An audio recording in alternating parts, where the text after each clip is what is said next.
Hello and welcome to this quick review of Gladius. I started playing this game a bit last night. I had a look at it and I've been playing a lot of it since then. And really, this game is something really special. And I really wanted to talk about it because it's really doing things in a genre that's just so different. Or maybe not so different in the 4X genre, but it's definitely deviating from it in a lot of important ways, and it hasn't been getting that good reviews on Steam, and I want to talk about the reasons why that is, and I don't want people to be put off of what this game is. I think the biggest issue is that people are comparing this game to the Civilization series or the more classic 4X games, and this isn't that kind of a game, really. This is it's much more combat focused, okay? Whereas other 4X games are much more about building the civilization and talking and diplomacy. There ain't no diplomacy in this game. And I think that's what a lot of people are complaining about. This game is meant to be non-stop fighting almost from the get-go, and it's done it well. That's not to say that the base building doesn't have a lot of important distinctions to it. The base building part of the game is really important too. You've got your classic resources here. You develop your city and you expand and you build new cities.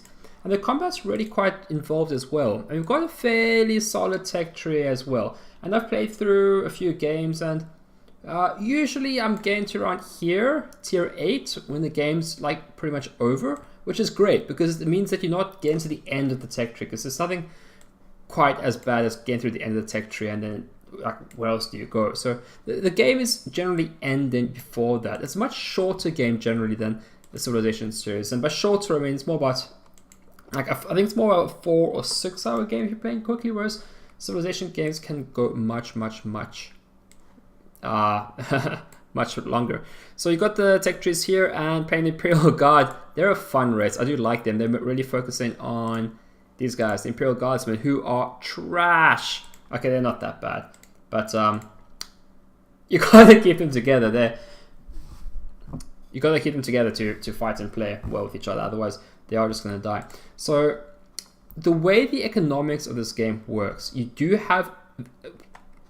There are many fewer cities in this game than you would in your classic 4X game. And you've got these resource places. You can see this gives you 2 science research and plus 20%. So if that ends up being part of the city, that 20% research buff goes to that city. And you've got all these little research places, outposts they call them, all around the map. So it's really important to get these, because these are going to give you a good buff. Compared to everyone else. So everyone should be running around the map trying to aggressively get these as much as possible, getting yourself an economic advantage over your enemies. So that forces conflict, right? Which is a core part of any game. You need a reason to fight, otherwise everyone just stays home. Another really great part of the combat is that you got 8 guys here, right? So you got 8 guys. 8 guys have 8 weapons. Like that just makes sense. So as the unit takes damage, so this guy now has let's have a click on him. He has 3 attacks now because most of the models are dead. So as units take damage, that's basically they're able to inflict less damage. Another great feature of this game is an Overwatch. It's basically Overwatch. So if your unit doesn't shoot, right, in his round, during the enemy's round, if an enemy comes into close proximity, you get an interrupted shot. You get to shoot at them moving into you, which is something that I think has been really critically missing in many games. So this, as I was saying, this game is focusing much more on the combat, and I think it's doing the combat really well too.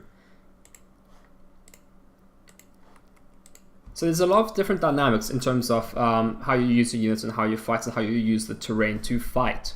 And that's really where the game is going. So it's not... I think the real core point here is that it's not your traditional 4X game.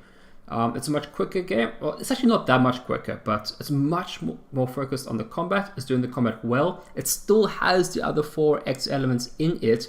They're definitely toned down, but they're not simple and they're not dumbed down. You still have a lot of complicated, complex decisions in building your city. These can get large, and it's something really influencing how large a city can get. You just have to make sure you keep your loyalty up. This is basically your unrest parameter.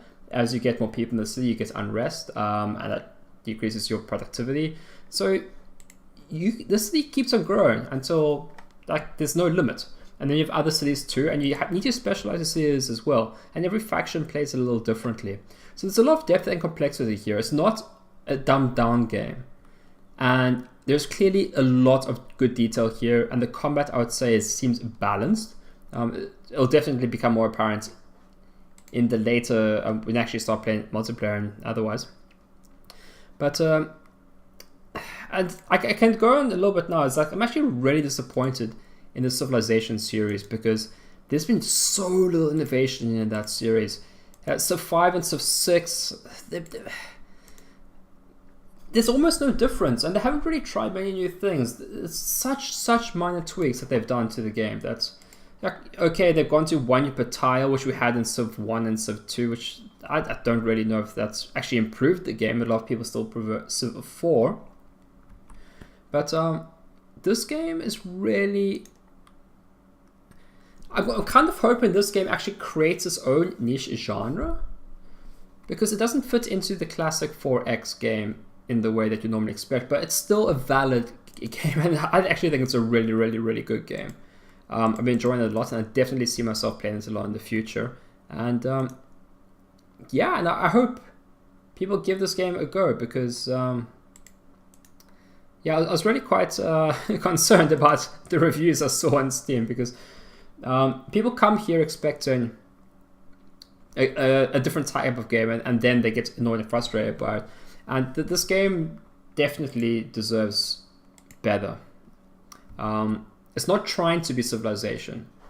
See, there's the Overwatch mechanic going over there. So that was great. Completely wrecked those wolves. It's not trying to be Civilization. It's trying to be its own thing.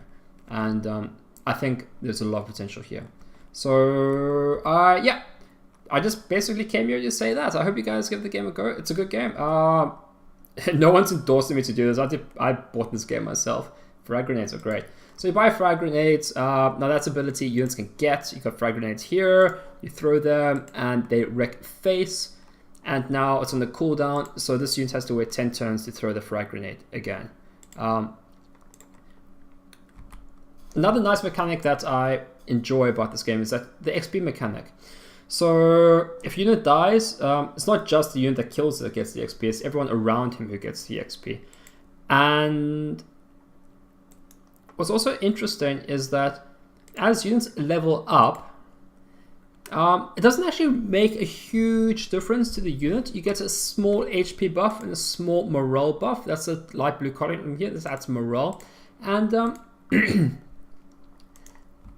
yeah, they don't really do that much. And that feels right. You've got a guardsman squad, and look, if these guys have been through the wars, the game is actually also very pretty. These guys have been through the wars. There's still a guardsman squad. They're not going to be a Herculean unit just because they've had a lot of experience. So yeah, they got a little bit morale. They can take a little bit more damage, but not much. So you can't.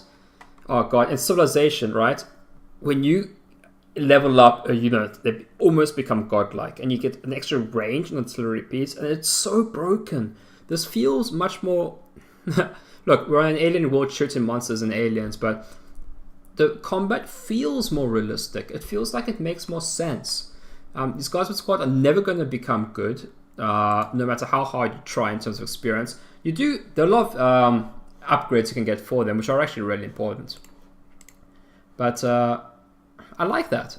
And it's not a huge loss when you lose them either, because they're poor. And they got all sorts of little different features around the map.